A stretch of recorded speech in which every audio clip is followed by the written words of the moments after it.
I was pretty sure from the first day he came into the pub that he'd be something of a permanent fixture around here. He came in, ordered a quiet pint, and sat in the corner with his coat on. 4 pints later, the coat was off and he still sat on his Todd, staring into the bottom of his glass. Another 4 pints after that, as he's staggering out the door, chances are, I said to myself, he'll be back again tomorrow. And he was.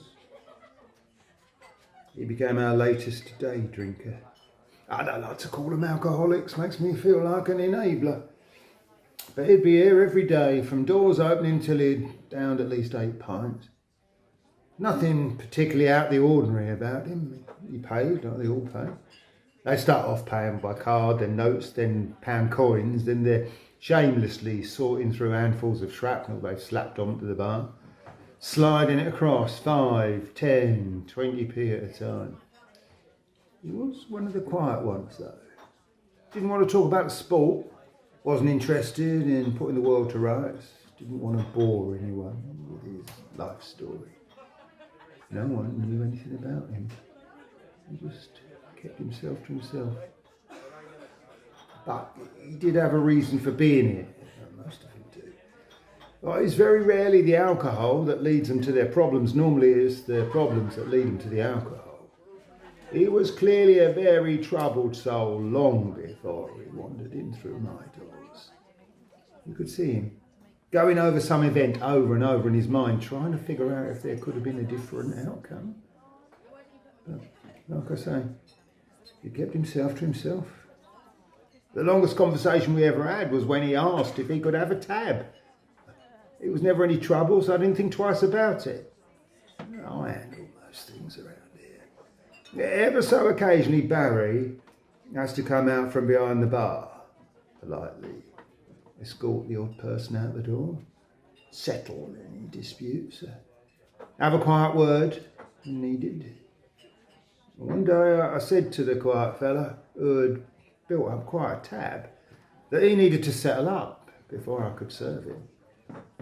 He'd sat in the same spot for months, never saying a word to anyone. I'd only ever heard him mumble his drinks order. But on this occasion, as I refused to serve him, he completely lost it.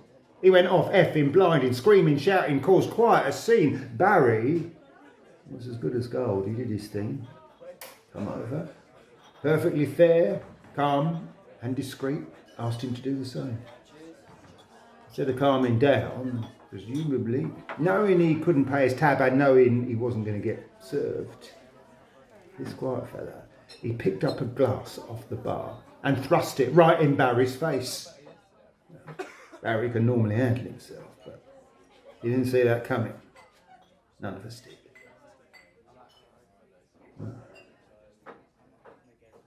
Poor Buzz. 65 stitches. He'll be scarred for life.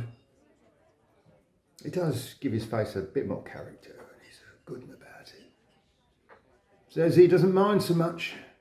Glad it happened to him and it wasn't one of the girls. God love him. But even so, I don't care what's going on in your life, you don't glass someone over a bar tab. I hope they throw the book at him. So, anyway, I'm sorry, but that's why you can't open a tab.